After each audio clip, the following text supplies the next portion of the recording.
Hi, Jose. First of all, can you give us your response to that result and the performance for Spurs game tonight? Never seemed to really get into the match.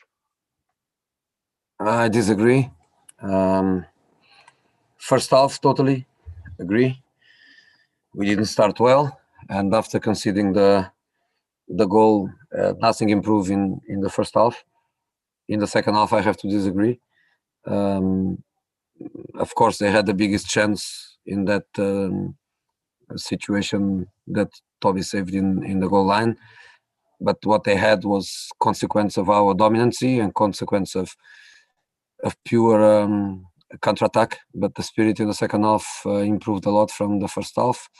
That lack of confidence, that lack of self-esteem that I believe we showed in the first half, in the second half was not like that. We dominated, and then they defended very well, and they defended with everything they had, and they finished the game, of course, playing with 4 centre backs plus 2 full backs, which is not a critic at all. It's just what happened, because in the second half the team pushed really hard, but the goal didn't appear to give us that morale, that extra energy that you need when you are in a moment where you are losing the game.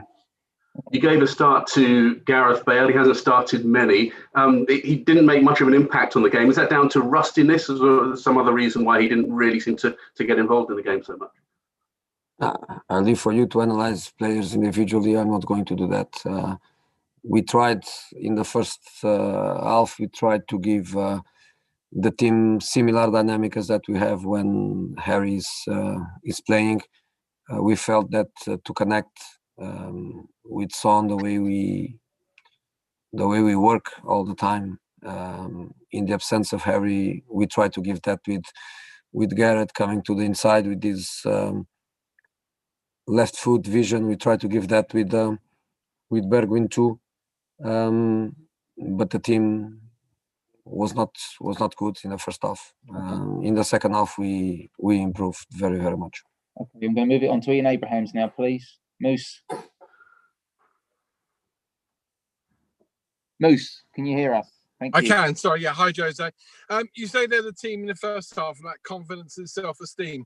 I don't understand why. Can you explain why? I believe because the guys are men, and men have feelings, and men, in spite of top professionals, I think football is a sport full of examples of teams and players individually that sometimes they are in an incredible moment of confidence, and in other periods they are suffering with self-esteem, a bad result, a bad performance. You see that in individual. You see the striker that he's 5, 10, 15 goals without scoring, and then he looks that he's not a top player, and he is. You see the centre back making incredible mistakes, and you think he's an awful player, and he's not. And you see good teams that look bad teams, and vice versa. So I think it's just that is human feelings. As a coach, I always fight against that. I always say that in my personal case, a victory doesn't put me in paradise, and a defeat doesn't put me in hell. And I try to pass all that to the players, but the reality is that the beginning of the game was very important to start well, and we didn't.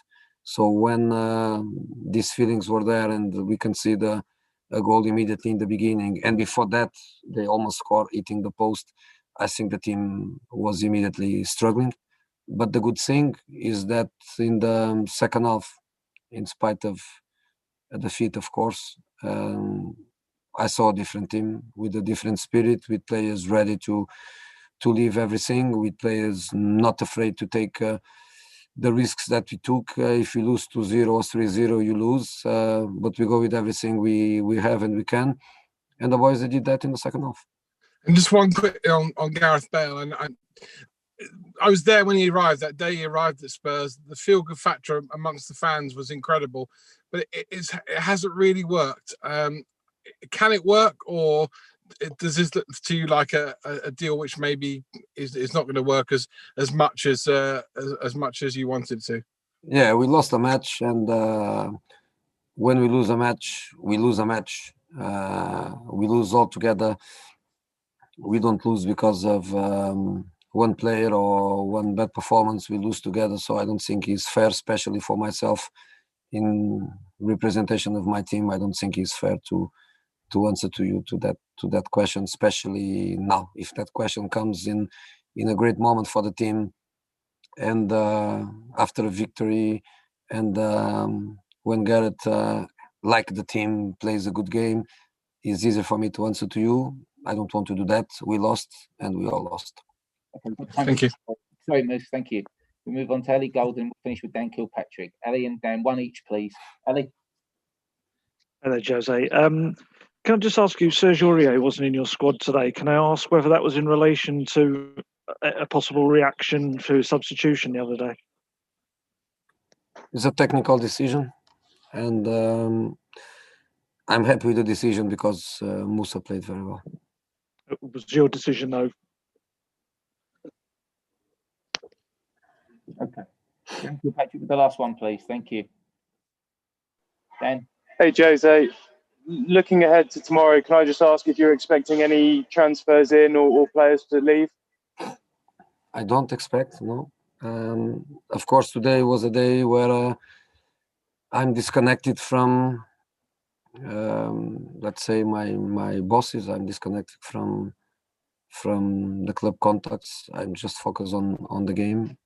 But I don't think so, because I was not expecting for anything to happen.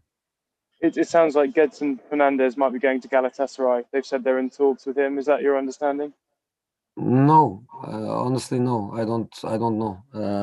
Until yesterday, I didn't know anything about it.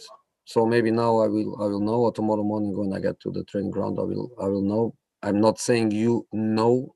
I'm just saying I don't know. All right, guys. Thank you very much. Thanks, Jose. Thank you.